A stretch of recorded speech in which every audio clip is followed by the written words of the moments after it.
de nos reunirmos como irmãos, como igreja do Deus vivo. Eu não sei se você sabe, você é templo do Espírito Santo. Porque o Espírito Santo habita em você. E você é a casa de Deus. Coisa mais gostosa poder ser a casa de Deus. Quantas pessoas na velha aliança morreram desejando isso? Davi, ele amava a presença de Deus. Davi amava tanto a presença de Deus. Eu não sei se você sabe, Davi precisou passar por 3 tipos de reconhecimento e de unção para ele chegar no trono. Eu não sei se você sabe, você também vai ter que ser reconhecido dentro da tua casa, dentro da tua família e depois perante a sociedade. Às vezes você quer já a promessa de Deus logo de cara e você imagina assim, um lugar onde Deus vai te colocar e Ele vai te colocar lá. Eu vejo tantas pessoas que querem ser reconhecido como um missionário num púlpito. Eu vejo as pessoas dizendo assim, eu quero ser missionário lá na África. Mas para você ser reconhecido numa nação, é necessário que você seja reconhecido no meio dos seus irmãos. Davi, a primeira unção dele foi dentro da casa dele. A primeira missão sua é dentro da sua casa.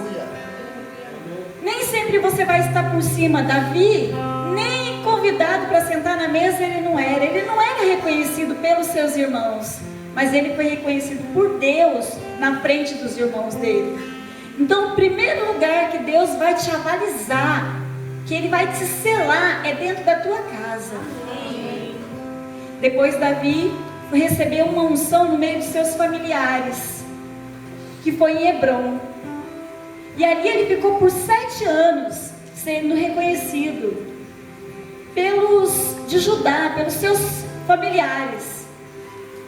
E depois por todo Israel, ele foi ungido em Jerusalém.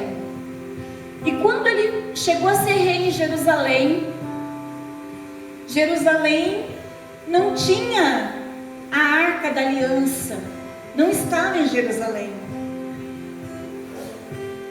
A Arca da Aliança, depois que foi levada, que foi arrancada do sacerdote Eli, porque Eli já tinha se afastado de Deus, os seus filhos tinham se afastado de Deus, a família sacerdotal estava toda desviada.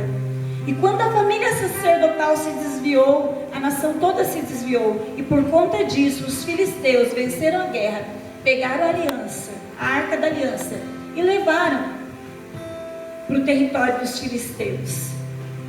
E quando os filisteus viram que aquela arca não era uma bênção no lugar deles, por quê? Porque eles não temiam a Deus. Os filisteus haviam vencido uma guerra contra o povo de Israel, que estava afastado de Deus. Mas vencer o povo de Deus, porque o povo de Deus está afastado de Deus, não significa que o Deus de Israel havia sido vencido. E eles pegaram aquela arca como se eles tivessem conseguido derrotar o Deus de Israel, e colocaram na presença do Deus Dagon, que era o Deus deles, que era uma imagem, uma estátua. E no outro dia, quando eles chegaram lá, sabe o que tinha acontecido? A estátua estava cortada com a cabeça no chão, diante da arca, simbolizando que o nosso Deus permanecia de pé. Aleluia. E eles foram lá e deram um jeito de colar a imagem, a estátua, e colocar de novo. Quando foi no outro dia, eles chegaram lá, a estátua estava cortada em 3 pedaços, caída diante da arca, que simbolizava a presença do Deus da Bíblia, do Deus de Abraão, de Isaac e de Jacó. E aí, o povo que havia raptado ali a arca e levado para a presença deles, começaram a viver debaixo de maldição, porque eles queriam manter a Arca da Aliança, mas eles não tinham santidade. E então eles devolveram, colocaram num carro de boi, devolveram, porque eles viam que ao invés de trazer bênção para eles, por conta do pecado deles, estava trazendo maldição. E quando eles começaram a ficar com os seus corpos cheios de tumor, eles disseram: manda embora, nós não conseguimos vencer esse Deus, manda embora essa arca. E eles mandaram, e essa arca ficou durante todo o reinado do rei Saul. Essa arca ficou ali por 40 anos em Quiriat-Jearim. Saul não esboçou a menor vontade, mesmo tendo sido Saul ungido pelo profeta Samuel, o rei Saul. E eu acredito que essa foi a diferença, a grande diferença de Saul e de Davi. Os dois receberam óleo na cabeça, mas Saul não se preocupava em trazer de volta a arca da aliança, que simbolizava a presença de Deus. Ao passo que um dia Deus chega para Samuel e diz assim: eu achei um homem que tem um coração segundo o meu coração. E na verdade era um menino, porque Deus não nos vê conforme a nossa circunstância, como as pessoas não vê. Deus nos vê com os olhos dele. Deus nos vê segundo o nosso coração. E Deus sabia que Davi tinha um coração quebrantado e contrito. E Deus sabia que Davi teria sede por trazer a presença de Deus. Davi é reconhecido em Hebrom. 7 anos depois, ele é ungido por toda a nação. Ele vai esperando. Primeiro ele é ungido no meio dos irmãos. Depois ele é ungido no meio da família. Depois ele é ungido por toda a nação. Ele é reconhecido como o rei de Israel. E ele trouxe a arca da aliança, que simbolizava a presença de Deus.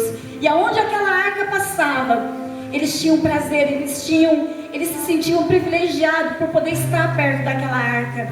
Era algo tão minucioso, era algo tão maravilhoso, era algo tão majestoso estar diante daquela presença gloriosa.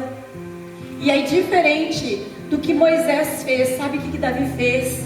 Porque Moisés, ele construiu um templo todo fechado para manter a arca da aliança ali. Mas Davi não. Davi construiu uma tenda que não tinha parede, e todas as pessoas podiam contemplar aquela arca.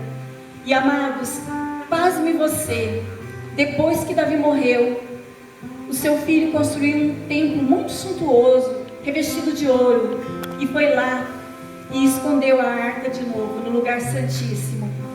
Mas um dia esse templo foi destruído, e a Bíblia diz que Jesus era aquele que ia restaurar, não o templo de Moisés, que também era revestido de ouro no deserto, montável e desmontável, mas a presença de Deus ficava escondida. Não o templo de Salomão, que por mais belo que fosse, tudo que resta é o muro das lamentações. Mas sabe qual é a casa que Deus ia restaurar? Jesus disse: eu restaurarei a casa caída de Davi. Porque por 33 anos a presença de Deus foi adorada num lugar muito simples, muito rústico, onde só tinha uma pele que cobria, uma tenda que não tinha nem parede, mas que as pessoas, eu acredito, que as pessoas disputavam para ficar na frente, para poder ver aquela arca. E eu quero te dizer uma coisa: quanto mais simples você for, mais transparente, para que Deus possa ser visto através de você. Porque você é o templo de Deus. Você é o templo de Deus, não é mais uma caixa folheada a ouro, feita de madeira de acácia e revestida de ouro, mas é revestido de carne. Nós fomos tecidos no ventre da nossa mãe, gente. Você sabe por que Deus teceu você dentro do ventre da sua mãe? Porque um dia você seria a roupa que Ele iria vestir. E nós precisamos pedir a misericórdia de Deus, que através, de atos simples e muitas vezes falhos. Às vezes você olha para alguém, você enxerga tanta falha naquela pessoa, mas aonde você enxerga falha, Deus vê o seu poder. Aonde Deus enxerga, aonde as pessoas olham e dizem assim: como essa pessoa é falha, Deus enxerga superpoderes na vida dessas pessoas. Amém. Porque é através de pessoas simples que Deus se manifesta. Amém. Diga assim: é muito bom. É muito bom ser a arca de Deus nos dias de hoje. Diga: eu com muita honra, sou o templo do Espírito Santo. Então deixa aqui eu explicar a diferença de ser um templo do Espírito Santo e ser igreja. Igreja, amados, é comunidade. Tem pessoas que batem no peito e dizem assim: igreja sou eu. Não, porque igreja é eclésia. E eclésia significa tirados para fora. Sabe o que é eclésia? Todo rei, quando vencia uma guerra, Quando Roma começou a vencer a guerra, todo rei que vencia a guerra tinha uma eclésia, tinha uma comunidade de embaixadores, de pessoas que eram muito bem preparadas, tanto na sua língua, na sua cultura, no seu conhecimento. E essa equipe, essa eclésia, essa comunidade do rei que vencia a guerra mandava a sua eclésia. Para quê? Porque não basta ganhar uma guerra e ocupar um território. Não basta só o rei, ganhamos a guerra e agora ocupamos esse território. Um povo só é vencido quando esse povo começa a receber a cultura daquele reino. Por quê? Porque quando entra a cultura, então a conquista é estabelecida. Amém. Não adianta só conquistar uma família para Jesus. Você tem que estabelecer a cultura do reino dentro daquela família. Amém. Uma guerra é vencida, ok, mas nós temos que consolidar a conquista. Quando o rei queria consolidar a sua conquista, então ele enviava a sua eclésia, o seu povo, a sua comunidade para aculturar aquela nação. Não tem como você fazer isso sozinho. A igreja é essa comunidade. Nós somos a eclésia. Amém. Nós estamos ganhando território dentro dessa cidade. Amém? Amém. Nós estamos ganhando território dentro dessa cidade. Amém. Mas não basta nós ir lá falar de Jesus e as pessoas aceitar Jesus. Porque nós temos o quê? Que consolidar a conquista. Fazendo o quê? Trazendo a linguagem do céu, a cultura do céu, a palavra de Deus, as promessas de Deus, a cultura do céu. Que venha o seu reino e que se faça a sua vontade aqui na terra, como é no céu. Isso é igreja. E isso a gente não faz sozinho. Por isso que eu digo que é um privilégio, amados, podermos estar reunidos nessa noite. Eu louvo a Deus pela vida de cada um de nós. Porque ninguém é igreja sozinho. Uma pessoa que diz, que bate no peito e diz assim: eu sou igreja na minha casa, você não pode orar o Pai Nosso. Porque Jesus não ensinou você a orar Pai meu, é Pai Nosso que estás nos céus. Santificado seja o teu nome, venha a nós, não é a mim, a nós o teu reino. Seja feita a tua vontade, na terra como é no céu. O pão é nosso de cada dia, nos dai hoje. Perdoa as nossas dívidas, como nós perdoamos os nossos devedores. Não nos deixe cair em tentação, mas livra-nos do mal. Porque teu é o reino, o poder e a glória para sempre. Amém. A oração do Pai Nosso é uma oração que é feita no coletivo. Você sabe por quê? Porque Deus só age no coletivo. A gente não depende de homens. Amém? A gente depende de Deus. Mas nós precisamos de pessoas. Amém. Dizer eu não preciso de ninguém é mentira. Eu preciso de pessoas. Amém. Porque Deus usa pessoas. Mas eu dependo de Deus. Eu não dependo de homens. Mas eu preciso de pessoas. Amém, amados? São coisinhas que a gente tem que lembrar de vez em quando. A gente tem que lembrar de vez em quando. Amém? O tema dessa noite é simplesmente extraordinário. Eu quero falar de coisas extraordinárias de uma forma simples. E eu quero falar de coisas simples, de uma maneira extraordinária. Porque o nosso Deus, Ele é tão simples, né, gente? Deus é tão simples, tão simples, tão simples, que fica difícil de entender a simplicidade do nosso Deus, o coração do nosso Deus. Como pôde o Senhor nos amar tanto assim, sendo nós ainda tão pecadores e tão falhos? Como pôde o nosso Deus nos amar tanto assim? E essa mensagem, amados, já durante a semana Deus vinha falando comigo, tocando no meu coração e dizendo assim, que o agir dele pode ser feito através de coisas tão simples. Deus pode agir na tua vida. É muito interessante quando Jesus fala assim: olha, eu vou restaurar a casa caída de Davi. Porque eu imagino que o tabernáculo de Moisés e o templo de Salomão, vocês concordam comigo que o templo de Salomão talvez fosse uma edificação assim muito mais bonita de se ver, sim ou não? Do que uma simples tenda do lado do palácio de Davi. Mas é tão incrível que aquela tenda simples é essa que Deus quer edificar.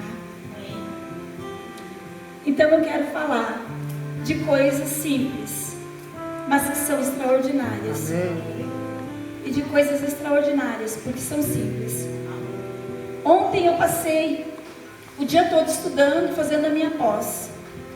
E aí o nosso professor, ele é doutor, né, nessa área de neuropsicopedagogia.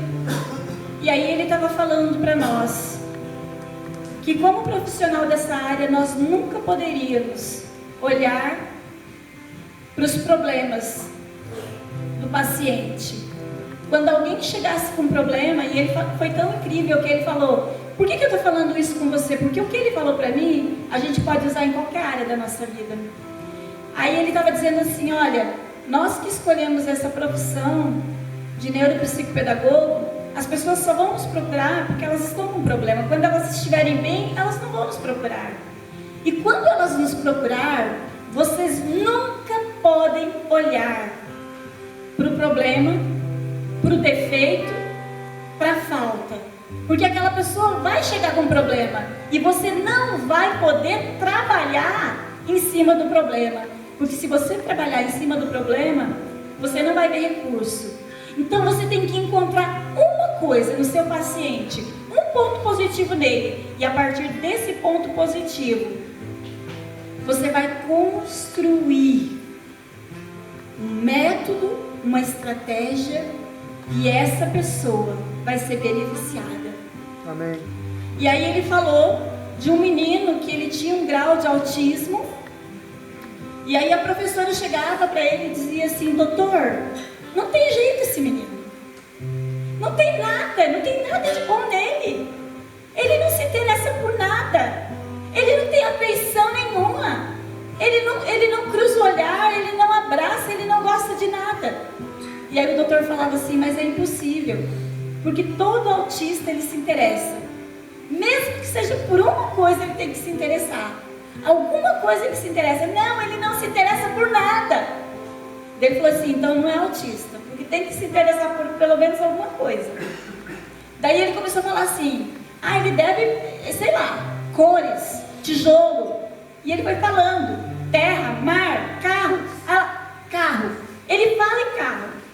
E aí ele falou assim: então, a partir do carro, você vai dizer, vai falar uma marca de carro, qual é o país, e você vai ensinar países, porque lá naquele país, lá é feito carro, é fabricado carro.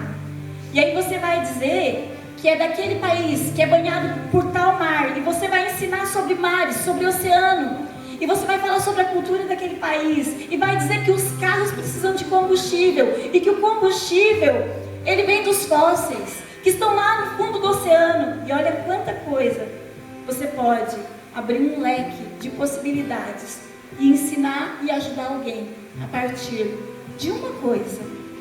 E eu falei assim: meu Deus, nós podemos usar isso na nossa vida.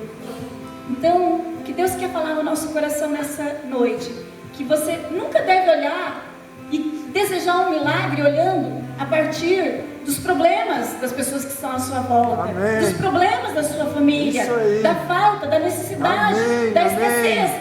Mas você precisa encontrar um ponto bom. Amém. Você está passando uma luta no teu casamento? Encontra um ponto bom. Amém. E trabalha em cima daquele ponto bom. Porque em cima daquele ponto bom vai ser edificado tantas outras coisas, amém, boas. Se você olha para o teu filho e você não vê uma solução, acha um ponto bom. Amém. Não para a partir de agora. Isso gente, aí. Vamos frear. Vamos conter. Sabe? Esse olhar é crítico para aquilo, para a falta, para a necessidade, para a escassez. E vamos olhar para um ponto. E aí Deus me fez meditar aqui em Romanos, no capítulo 8, que diz assim, Romanos 8,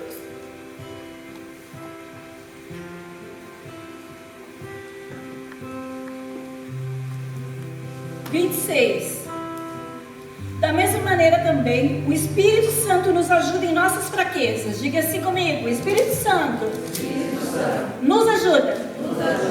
Diga comigo: o Espírito Santo, não faz tudo sozinho. Ele nos ajuda em nossas fraquezas. Diga assim: temos fraquezas. porque nós não sabemos pedir como convém, mas o Espírito Santo intercede por nós com gemidos inexprimíveis. Amém. Aquele que examina quem é Deus, Amém. os corações, sabe qual é a intenção do Espírito. Uau. E é Ele que, segundo Deus, intercede pelos santos. Amém. Santos somos nós, amém? E sabemos que todas as coisas cooperam para o bem daqueles que amam a Deus, daqueles que são chamados segundo o seu propósito. Tem alguém aqui que ama a Deus? Tem alguém aqui que é chamado segundo o seu propósito? Amém. Porque os que de antemão Ele conheceu, também predestinou. Diga comigo, Deus me conheceu Me conheceu antes da fundação do mundo antes da fundação do mundo e me predestinou. e me predestinou Olha aí, para sermos conforme o quê? a imagem do seu A Filho. imagem do seu Filho Jesus. Isso é bom? Amém. A fim de que Ele seja o primogênito de muitos irmãos, porque depois de Cristo vem nós, amém? Amém. Ele é o primogênito de muitos irmãos, ou seja, nós. E todos aqueles que Deus predestinou, a estes Deus chamou. Amém. A esses que Deus chamou, Amém. também justificou. Tem alguém Amém. aqui que foi chamado Amém. e justificado por Deus? Amém. E aqueles que Deus justificou, a este também Ele glorificou. Que diremos, pois, irmãos, acerca dessas coisas? Se Deus é por Nós. Se Deus é por nós. Se Deus é por nós. Quem será contra nós? Ninguém. Aquele que nem o seu próprio Filho poupou, antes entregou por todos nós, como não nos dará também, junto com Jesus, Amém. todas as coisas. Diga comigo. Aquele que não poupou, Que não poupou nem o seu Filho, nem o seu Filho, não nos dará, não nos dará junto com Ele, junto com Ele todas as coisas. todas as coisas. Fica aí uma retórica. Quem intentará acusação? Vou perguntar de novo. Quem intentará acusação contra os escolhidos de Deus? É Deus quem os justifica. Quem os condena? Pois Cristo, quem morreu, antes ressuscitou dentre os mortos, o qual está à direita de Deus. E o que também intercede por nós. Eu não sei se você sabe, Cristo está à direita de Deus, Amém. intercedendo por mim e por você. Amém. E aí a gente fica, Deus tem promessas para as nossas vidas. Esse texto aqui é maravilhoso. Se eu fosse você, eu começava a ler cada vez mais, meditar nele. Amém. Todo o capítulo 8 de Romanos é uma coisa assim, eu não li ele todo, mas eu aconselho você que você se alimente, porque isso aqui é um alimento, é uma vitamina para o nosso espírito. O capítulo 8 de Romanos é algo assim que levanta, até aquele que está morto espiritualmente tem poder de levantar, porque ele começa dizendo assim: já não tem condenação para quem está em Cristo Jesus. Eu faço uma pergunta: tem alguém aqui que está em Cristo Jesus? Você está em Cristo? Amém. Você sabe, estar em Cristo é um lugar de paz. Estar em Cristo, conhecer esse Jesus Cristo, aprender a trabalhar no coletivo. Você sabe por quê? Porque nem Deus, entenda uma coisa, nem Deus, Ele trabalha no individual. Quando Deus quis criar o homem, Ele não diz assim: eu vou fazer o homem. O nosso Deus é trino, é Elohim. Você sabe o que significa Elohim? É a trindade de Deus. El é Deus, Oim é a trindade de Deus, seria Deus no plural. Nós temos um Deus, que é Pai, que é Filho e que é Espírito Santo. Quando Ele foi fazer o homem, Ele diz: façamos o homem. Aliança, amados. O nosso Deus é um Deus de aliança. E a partir de uma aliança que nós temos aqui como igreja, quando hoje o pastor Alex começou a falar da prosperidade da igreja, daquilo que está vindo sobre a igreja. Sabe por que está vindo algo tremendo sobre a igreja? Porque não vai demorar muito, Jesus vai voltar para nos buscar. Eu vou dizer de novo, não vai demorar muito. Jesus voltará para buscar a sua noiva. Tem alguém aí que é noiva de Jesus Cristo? Tem alguém que é a igreja, essa comunidade tão linda, que é noiva de Jesus Cristo? E Jesus, ele não quer só um flerte. Seria, né? Para muitos, Jesus é só uma paquera. Quantas pessoas que você conhece que vem no domingo e busca Jesus aqui na igreja, mas deixa Jesus da porta para dentro, não convida ele, não leva ele, não tem relacionamento íntimo com ele lá dentro da sua casa, lá dentro do seu lar? Só que eu quero te dizer uma coisa, igreja, a igreja nunca enriqueceu tanto quanto ela vai enriquecer nos próximos anos. Agora eu te peço uma coisa, não te afaste de Deus. Se Deus é só o teu patrocinador, se Ele não é o teu amor, quando você receber as bênçãos, você vai fazer como o filho pródigo, você vai pegar a bênção e vai se afastar do Pai. Mas se você é alguém que se relaciona por amor com esse Deus, você vai pegar tudo que Deus vai te dar, porque Ele vai prosperar tanto a tua saúde, a tua casa, o teu lar, haverá santidade, haverá paz na tua casa. Amados, sabe o que eu vejo assim? Que tudo que vocês tocar, vocês vão prosperar. Sabe, eu acredito que haverá uma unidade tão grande da igreja, e a Bíblia diz que aonde há união, Deus ordena o quê? Bênção e o que mais? Vida para sempre. Sabe, amados, quanto mais Deus tem feito, e Deus tem feito coisas que eu não tenho nem autorização para contar ainda para a igreja, mas Deus tem feito coisas tão gloriosas, tão grandiosas. Eu tenho visto a prosperidade física, emocional, financeira de pessoas que estão muito próximas de mim. Eu tenho visto essas pessoas prosperando, e eu quero dizer que essa prosperidade é para todos nós. Você sabe por quê? Sabe quando Deus tirou o povo do Egito para introduzir na terra de Canaã? Quem lembra dessa história? Quando Deus tirou o povo do Egito, o que Deus fez? O que Deus fez antes de tirar eles do Egito?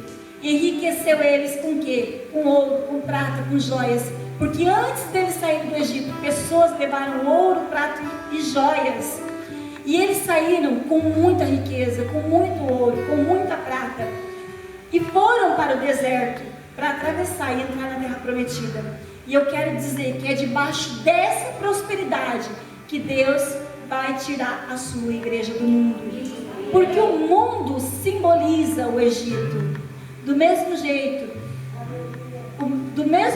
que o Egito, né, é uma figura do mundo, e que Moisés arrebatou aquele povo do Egito, hoje o libertador é o próprio Cristo, que vai nos arrebatar desse mundo.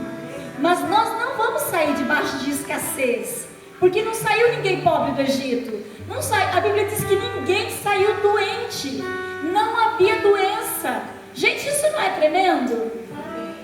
Se você entender que esse mundo é o Egito, que o faraó tipifica Satanás nos dias de hoje, e se você entende que Cristo é o nosso libertador, então nós vamos sair daqui, mas debaixo de muita prosperidade e de muita saúde.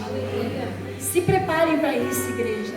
Se prepare para ser muito, muito, muito abençoado por Deus. E é isso que esse versículo fala. E aí Deus vem prometendo tantas coisas, dizendo que Ele nos conheceu de antemão. Eu não sei o quanto isso te anima. Nós acabamos de ler que Ele nos conheceu, Ele nos predestinou. O que significa isso? Que Deus sabia como era o teu coração, do que você era capaz, se você ia aceitar Ele ou não. Deus já sabia. Você acha que Deus não sabe quem vai aceitar e quem vai negar Ele? Deus já sabe quem vai fazer. Mas porque Deus sabia que um dia você o conheceria, que você se arrependeria dos seus pecados, que você o amaria com todas as forças do coração. Então Ele te escolheu, então Ele te predestinou, Ele escreveu uma história para você. E quem Deus escolheu, e quem Deus predestinou, Ele também repartiu a sua glória. Eu não sei o quanto você está animado, mas Ele repartiu com você a glória dEle.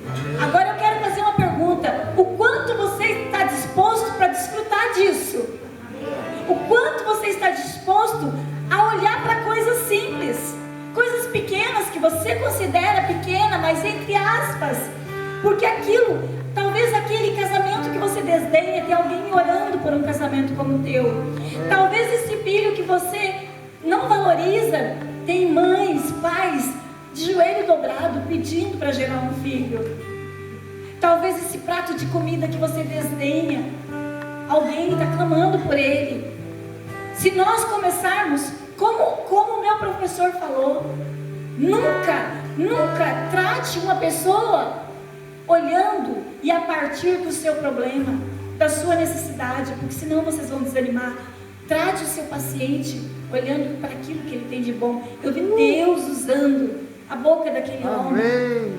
Porque nessa noite é isso que eu quero dizer, através de coisas simples, através de coisas que hoje você despreza, através de coisas que hoje você desdenha, que você não consegue ver Deus. E que o Espírito Santo nos ajude, venha com unção sobre nós nessa noite, para que nós possamos ver Deus nas coisas simples. E aí, amados, eu me lembrei de Sansão. E talvez você olhe para a vida de Sansão e diga assim: misericórdia, Sansão. Sansão, aquele que casou com a Dalila, que teve seu cabelo cortado. É esse mesmo Sansão. Porque talvez você olhe com um olhar crítico para Sansão, mas eu não sei se você sabe, Sansão é um daqueles que estão lá na galeria da fé, e a Bíblia diz que desses tais o Senhor não se envergonha deles. Você sabia que todos aqueles que estão na galeria, a Bíblia diz que o Senhor não se envergonha deles? E Deus não se envergonha de ser chamado o Deus de Sansão, com todas as suas falhas, com todas as suas fraquezas. Porque o Sansão era um baita de um mulherengo, né? E um baita de um... ele gostava de chamar, né, atenção para ele mesmo. Mas Deus sabe que naquele tempo era o máximo que Sansão podia dar de si. Porque Deus, Ele não exige de nós mais do que a gente pode dar. No tempo de Sansão, ninguém era templo do Espírito Santo. No tempo de Sansão, o Espírito Santo não habitava dentro de nenhum ser humano. No tempo de Sansão, né? Sansão vai nascer ali ainda antes do tempo dos reis. Já havia a Arca da Aliança, né? Mas a presença de Deus estava lá, na Arca da Aliança, e não dentro do ser humano. E amados, eu vou dizer uma coisa: uma pessoa que não tem o Espírito Santo dentro dela, com certeza essa pessoa, ela vai ter muitos problemas na vida, porque foi assim com Sansão. O Espírito de Deus vinha sobre os pais, falava com os pais, o Espírito de Deus vinha, falava em alguns momentos, mas se você ler a história de Sansão, você vai ver que está escrito lá, por algum tempo, o anjo não voltou a falar com eles, e eles ficavam bem perdidos, sem ouvir a voz de Deus. E a Bíblia diz que Sansão, se você quiser, em casa você lê, quando Sansão, no capítulo 15, a partir do Juízes, no capítulo 15, eu vou mencionar essa história aqui, do versículo 15, Juízes 15. Deixa eu mencionar aqui para vocês. E achou Sansão uma queixada fresca de jumento. E ele pegou a queixada, feriu 1000 homens. Então disse Sansão: com uma queixada de jumento, um montão sobre montões, com uma queixada de jumento, eu feri 1000 homens. Agora olha para mim. O que significa isso para nós? Eu não sei se você sabe, esse nome Sansão significa pequeno sol. Sabe por quê? Porque Sansão realmente ele nasceu para trazer luz para sua nação, para trazer libertação. A missão de Sansão era ser um libertador do seu povo. Por quê? Porque ali havia um povo chamado povo filisteu, que era descendente de Cã, aquele filho que foi amaldiçoado por Noé. E essa nação, que foi uma nação que foi amaldiçoada lá por Noé, eles se afastaram muito de Deus. E essa nação dos filisteus aqui, esse povo, eles viviam para perseguir o povo de Deus, para ir contra a promessa de Deus sobre o povo de Deus. E por conta desse povo ser um povo que perseguia, que matava o povo hebreu, então Deus introduziu no mundo esse homem chamado Sansão. Diga comigo, Sansão. Significa pequeno sol. Sabe por quê? Em uma escala muito menor, ele era uma figura infinitamente menor. Ele era uma figura de Jesus Cristo. Porque quem é o sol da justiça? Quem é o sol da justiça? Jesus. O que significa Sansão? Pequeno sol. Que aquilo que Jesus viria fazer. O que Jesus fez? Diga comigo, Jesus é o libertador e o salvador de todo mundo. Sansão, em uma escala infinitamente menor, ele foi chamado para ser uma figura de Jesus, para ser um libertador do seu povo. E aí, amados, você olha para a vida de Sansão, e aí você vê uma família onde uma mulher já era de avançada idade, uma mulher que era estéril. Essa mulher foi escolhida por Deus. Alguém que você olha e diz assim: é impossível Deus fazer um milagre tão grande através do ventre de uma mulher estéril. Então, Sansão foi fruto de uma promessa que Deus fez diante do impossível. Sansão nasceu. E aí começa a haver guerra entre o povo. Eu não vou entrar nos pormenores, porque daqui a pouco eu já vou estar encerrando essa palavra. Mas começa a haver guerra entre o povo de Deus e os filisteus. E nenhuma dessas vezes aqui, quando vem 1000 filisteus contra Sansão, o que ele faz? Ele olha para uma coisa muito simples. O que era? Diga comigo, uma queixada. Ele pegou um queixo de jumento lá, um esqueleto lá. O que você faz? Gente, está vindo 1000 filisteus contra você. O que você faz? O que você vai procurar? Aí você fala para mim assim: eu vou procurar um canhão para dar um tiro, né? E matar todo mundo. O que Sansão faz? Ele não tem um canhão, ele não tem um revólver, uma metralhadora. Mas o que ele tem? Uma queixada. Então o que ele faz? Um homem, e a Bíblia, se você ler aqui, você vai ver que ele pegou o que ele tinha na mão, ele não correu, ele não fugiu, ele não deixou de lutar, porque ele foi escolhido por Deus para lutar contra os filisteus. E quando os 1000 filisteus vêm e ele não se vê com nada, nenhuma arma na mão, o que ele faz? Ele não corre, ele não foge, ele nem clama a Deus, ele faz o que tem que ser feito. Ele pega uma coisa muito simples e ele faz uma coisa extraordinária, porque com aquela queixada de jumento, ele sai batendo. E tem um filme até, se vocês procurarem no YouTube, muito forte, onde ele vai destruindo 1000 filisteus com uma queixada de jumento. Algo extraordinário. Ele cumpre o seu propósito a partir de algo tão simples e tão banal. E aí, eu quero encerrar essa palavra para que, eu estou colocando bastante argumento aqui, para que através de um deles você entenda e você seja convencido, não por mim e não pelos meus argumentos, mas que Deus possa usar essa palavra como uma semente no teu coração. Amém. E eu tenho certeza, amados, que pessoas de coração quebrantado, de coração simples, né? O coração humilde, o Senhor não despreza. Amém. Deus rejeita o soberbo, mas aquele de coração humilde, Deus não despreza. E a Bíblia diz que o solo da parábola do semeador é o coração do homem. E eu tenho certeza que essa palavra, por mais simples que ela pareça para você, se ela cair no teu coração, e o teu coração nessa noite for um solo totalmente revolvido pelo Espírito Santo, essa semente vai frutificar no teu coração. E a partir de hoje, você vai olhar para tudo que é simples na tua vida e você vai ver que através de coisas muito simples, Deus vai fazer coisas extraordinárias. Através de ideias simples, gente.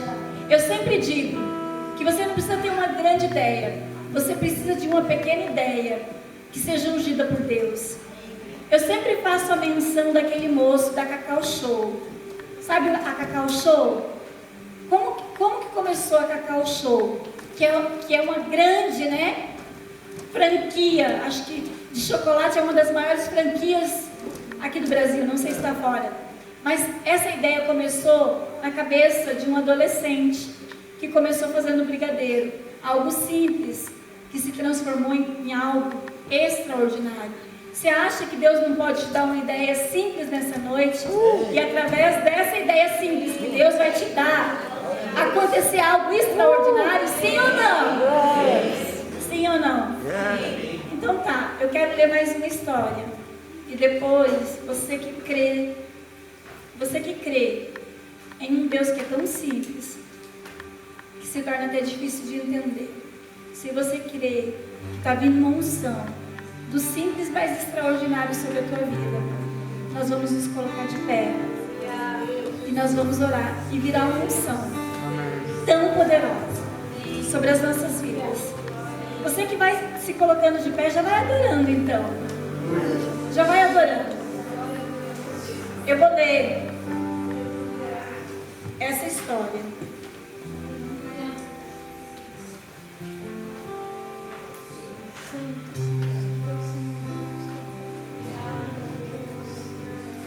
Nós vamos falar através dos milagres que Deus vai fazer. Nós vamos falar ao mundo de um Deus que faz. Eu quero ler para vocês. Então veio a palavra do Senhor ao profeta Elias, dizendo: levanta, vai a Serepta e habita ali. E eis, eu ordenei ali uma mulher viúva que te sustente. Olha Deus pegando coisas simples aqui, gente. Então Elias se levantou e foi a Serepta, e chegando à porta da cidade, eis que estava ali uma mulher viúva, apanhando graveto. E ele a chamou e lhe disse: traze-me num vaso um pouco de água. Ele começou, né, comendo pelas beiradas. Traz um pouco de água. Lembrando, gente, que ele pede água num tempo de seca. E indo a mulher, ela trazê-la, ele chamou e disse: traze-me também um bocado de pão na tua mão. Porém a mulher lhe disse: tão certo como vive o Senhor teu Deus, que nem um bolo eu tenho, se não somente, diga comigo, se não somente, diga de novo, somente. Olha aqui, somente um punhado de farinha numa panela e um pouco de azeite na botija. E vem aqui, estou apanhando esses gravetos e vou prepará-lo para mim e para o meu filho. Vamos comer e depois morreremos. E Elias lhe disse: não temas, vai, faze conforme a tua palavra. Porém faz dele primeiro para mim um bolo pequeno. Trazei-me aqui, depois fará para ti e o seu filho. Porque assim diz o Senhor, o Deus de Israel: a farinha, sabe a farinha pouca?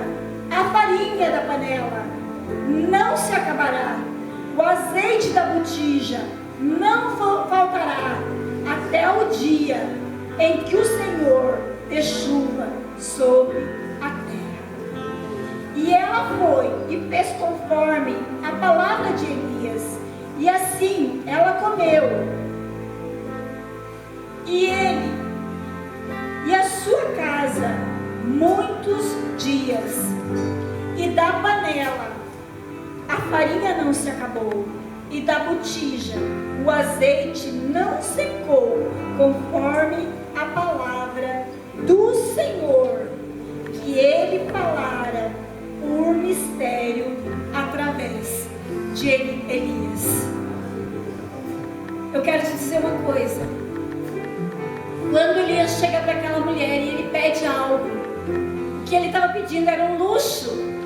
Em tempo de seca e de miséria, ele queria um bolo. E aquela mulher falou assim: eu não tenho um bolo, eu tenho só isso. Daí ele falou assim: ok, a partir disso. Aquela mulher poderia ter dito: eu não tenho nada. Você não está vendo, não? Olha o tempo, olha o clima, olha a falta, olha a escassez. Aquela mulher, ela não olhou para o que ela não tinha. Ela disse assim: eu tenho tão somente isso. Mas a partir disso, Deus multiplicou e fez algo glorioso. Talvez nessa semana, talvez você tenha vivido isso. Aonde você deseja, você sonha, você quer fazer. Aí você fala assim: mas eu não tenho recurso. E você está olhando para o que você não tem. Tá bom, você chegou aqui e você sabe o que você não tem. Mas agora, dá um tempo. Pega toda essa falta e a escassez, entrega para Deus e começa agora a olhar para o que você tem. O que você tem? Começa a trabalhar, seja fiel naquilo que você considera pouco. Seja fiel naquilo. E eu falo, amados, com toda a convicção do meu coração, com toda a convicção do meu coração, eu sei que tem pessoas aqui que precisam de um milagre e que não está vendo recurso. Mas eu quero te dizer uma coisa: que coisas pequenas que você considera pequena e que você tem considerado como nada, Deus manda te dizer que esse pequeno começo, amém. Você está olhando, você só está vendo o fundamento, você só está vendo a fundação, mas Deus manda te dizer que através dessa fundação, dessa plataforma que Ele colocou debaixo dos seus pés, Ele vai construir uma grande edificação para a honra, para a glória do seu nome. Amém e amém. Eu quero que você estenda essas mãos aos céus. Diga comigo: Pai, em nome de Jesus, que a unção de transformar coisas simples em coisas extraordinárias vem agora sobre a minha vida, e que os meus olhos jamais estejam voltados para o problema, porque todos os problemas, falta e escassez, eu entrego nas tuas mãos. E a partir de hoje, os meus olhos estarão abertos para o sobrenatural, e a partir de coisas muito simples, o teu extraordinário